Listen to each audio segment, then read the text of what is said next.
Hi friends, welcome. Bharathi Kannamma இன்னைக்கு எபிசோட்ல வந்து செம்ம இன்ட்ரெஸ்டிங்கான வீடியோ தான் பார்க்க போறோம்.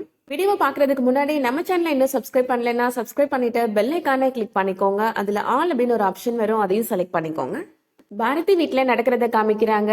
இன்னும் 15 மினிட்ஸ் தான் இருக்கு, இன்னும் ரிசல்ட் வரல அப்படின்னு ரொம்ப டென்ஷனா இருக்கிறாரு பாரதி. இப்போ ஒரு ஃபோன் கால் வருது, அந்த டாக்டர் தான் கால் பண்றாரு அப்படின்னு சொல்லிட்டு பாரதி அந்த ஃபோன் எடுத்து பாக்குறாரு. பார்த்தா வெண்பா கால் பண்றாங்க. ஃபோன் அட்டன் பண்ணி பாரதி பேசுறாரு. வெண்பா சக்சஸ் பாரதி அப்படின்னு சொல்றாங்க. என்ன சக்சஸ் அப்படின்னு கேக்குறாரு பாரதி. நான் எவ்வளவு சந்தோஷமா சொல்லிட்டு இருக்கிறேன், நீ என்ன இப்படி கேட்டுட்டு இருக்கிற அப்படின்னு கேக்குறாங்க வெண்பா. வெண்பா சொல்றாங்க, கல்யாண மண்டபத்துல இருந்து சக்சஸ்ஃபுல்லா நான் வெளியில எஸ்கேப் ஆகி ஓடி வந்துட்டேன் பாரதி அப்படின்னு சொல்றாங்க. நேரா நான் கோயில் தான் வந்துட்டு இருக்கிறேன், நீ கோயில தானே இருக்கிற அப்படின்னு கேக்குறாங்க. கோயிலுக்குள்ள எல்லாம் போயிடாத பாரதி, வாசல்லே நில்லு, நாங்க வந்துடுறேன், நான் வந்த உடனே உன்னதான் நேரா பாக்கணும் அப்படின்னு சொல்றாங்க வெண்பா. பாரதி சொல்றாரு, நான் என்ன கோயிலுக்கு போல, வீட்டுலதான் இருக்கிறேன் அப்படின்னு சொல்றாரு. கல்யாண மண்டபத்துல அத்தனை பேரையும் ஏமாத்தி நான் அங்கிருந்து வந்திருக்கிறேன், நீ வீட்டுல தனியா தானே இருக்கிற, ஏன் கிளம்பாம இருக்கிற அப்படின்னு கேக்குறாங்க வெண்பா. பாரதி பதில் எதுவுமே சொல்லாம அமைதியாவே இருக்கிறாரு.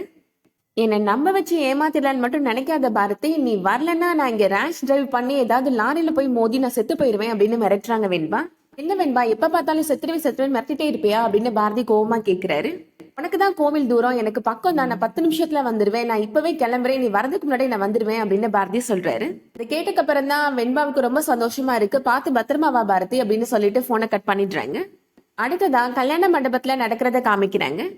ஷர்மிளா கண்ணமாட்ட சொல்றாங்க, வெண்பா ஏதாவது பிளான் வச்சிருக்கிற மாதிரி தெரியுது, நீங்க கேர்ஃபுல்லா இருங்க ஆன்ட்டி, நீ நிறைய தடவை சொன்ன, நான் தான் கேர்லெஸ்ஸா இருந்துட்டேன் அப்படின்னு சொல்றாங்க.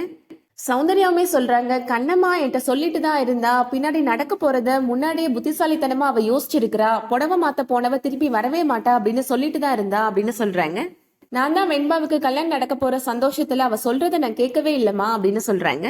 சாந்தியுமே இப்போ வேணும்னே அழுற மாதிரி நடிக்கிறாங்க. இப்படி பெத்த அம்மாவை ஏமாத்திட்டு போயிட்டீங்களே வெண்பாமா, அவங்க எவ்வளவு கஷ்டப்பட்டு உங்களுக்கு கல்யாணத்துக்கு ஏற்பாடு பண்ணினாங்க, உங்களுக்கு எப்படி மனசு வந்துச்சு அப்படின்னு புலம்புறாங்க. சாந்தி தேவையில்லாம அழுறத பார்த்த உடனே கண்ணம்மாவுக்கு இப்போ டவுட் வந்துருது. சாந்தி அழுது புலம்பி பெர்ஃபார்மன்ஸ் பண்ணிட்டு இருக்காங்க. அந்த டைம்ல கரெக்டா கண்ணம்மாவை பார்த்த உடனே ஷாக் ஆயிடுறாங்க. என்ன சாந்தி, என்னை பார்த்த உடனே ஏதோ பேய பார்த்த மாதிரி பயப்படுற அப்படின்னு கேக்குறாங்க கண்ணம்மா. நான் இப்போ உன்கிட்ட கேட்கிற கேள்விக்கு நீ தெளிவா பதில் சொல்லணும் அப்படின்னு சொல்றாங்க. இப்ப வெண்மாமா எங்க போயிட்டாங்க அப்படின்னு கண்ணம்மா கேக்குறாங்க. அவங்கதான் மண்டபத்துல இருந்தே ஓடி போயிட்டாங்கம்மா அப்படின்னு சொல்லிட்டு அழுறாங்க சாந்தி. எங்க ஓடி போயிட்டா அப்படின்னு கண்ணம்மா கேக்குறாங்க. அவங்க எங்க போனாங்கன்னு எனக்கு தெரியாதுமா அப்படின்னு சாந்தி சொல்றாங்க. உன் மேல சத்தியமா தெரியாதா அப்படின்னு கேக்குறாங்க. என் மேல சத்தியமா, உங்க மேல சத்தியமா, எல்லார் மேலயும் சத்தியமா சொல்றேன், எனக்கு அவங்க எங்க போனாங்கன்னே தெரியாது அப்படின்னு சொல்றாங்க சாந்தி. கண்ணம்மா சாந்தி கண்ணத்திலேயே ஊங்கி அறையிறாங்க. என்ன போரி கலைங்க, அப்படியே பூமி அதிருதா, தலை கிருகிருன்னு சுத்துதா அப்படின்னு கண்ணம்மா கேக்குறாங்க. உண்மைய மரியாதையா சொல்லு, உங்க அம்மா எங்க போனாங்க அப்படின்னு கேக்குறாங்க. சத்தியமா எனக்கு அவங்க எங்க போனாங்கன்னே தெரியாதுமா அப்படின்னு சாந்தி சொன்னதே தான் சொல்லிட்டு இருக்கிறாங்க. அகிலன் இப்போ உள்ள போயிட்டு அருவாமனை எடுத்துட்டு வந்து கண்ணம்மா கையில குடுக்குறாங்க. அதை வாங்கி சாந்தி கழுத்துல வச்சு கண்ணம்மா மிரட்டுறாங்க. இப்ப நீ உண்மையை சொல்லல, கத்திரிக்காய் முருங்கா வெட்டுற மாதிரி உன் கழுத்தை வெட்டிட்டு போயிட்டே இருப்பேன் அப்படின்னு சொல்லி மிரட்டுறாங்க. சாந்தி இருந்தாலுமே உண்மையை சொல்ல மாட்டேன்றாங்க. கண்ணம்மா இப்போ அந்த அருவாமனையை வச்சு சாந்தியோட கண்ணத்துல கீச்சு விட்டுறாங்க. இது சாம்பிள் தான், நீ உண்மையை சொல்லலைன்னா நீ உயிரோடவே இருக்க முடியாது அப்படின்னு மிரட்டுறாங்க. கண்ணம்மா தான் அவளை கேக்குறாள், உண்மையை சொல்லு அப்படின்னு ஷர்மிளாவுமே சாந்தியை பார்த்து கேக்குறாங்க. வேற வழி இல்லாம இப்போ சாந்தி உண்மையை சொல்றாங்க. வெண்பாமா கல்யாண மண்டபத்துல இருந்து ஓடி போகணும் அப்படின்றது என்னைக்கோ போட்டு வச்ச பிளான் அப்படின்னு சொல்றாங்க. வெண்பாமா எங்க போயிருக்கிறாங்க அப்படின்னு கண்ணம்மா கேக்குறாங்க. அவங்க கல்யாணம் பண்றதுக்கு போயிருக்கிறாங்க அப்படின்னு சாந்தி சொல்றாங்க.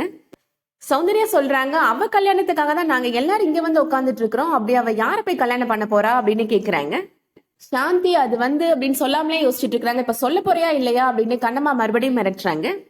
வெண்பாமா கல்யாணம் பண்ணிக்க போறது வேற யாரையும் கிடையாது, பாரதி ஐயாவை தான் அப்படின்னு சாந்தி சொல்லிடுறாங்க. அது கேட்ட உடனே அங்க இருக்கிற எல்லாருமே அதிர்ச்சி ஆயிடுறாங்க. அதோட இன்னைக்கான எபிசோட் முடியுது. அடுத்ததா என்ன நடக்க போகுதுன்றத வெயிட் பண்ணி பார்க்கலாம். இந்த வீடியோ உங்களுக்கு பிடிச்சிருந்துச்சுன்னா லைக் பண்ணிக்கோங்க. ரெகுலர் சீரியல் அப்டேட்ஸ்க்கு நம்ம சேனலை சப்ஸ்கிரைப் பண்ணிக்கோங்க. தேங்க்ஸ் ஃபார் வாட்சிங்.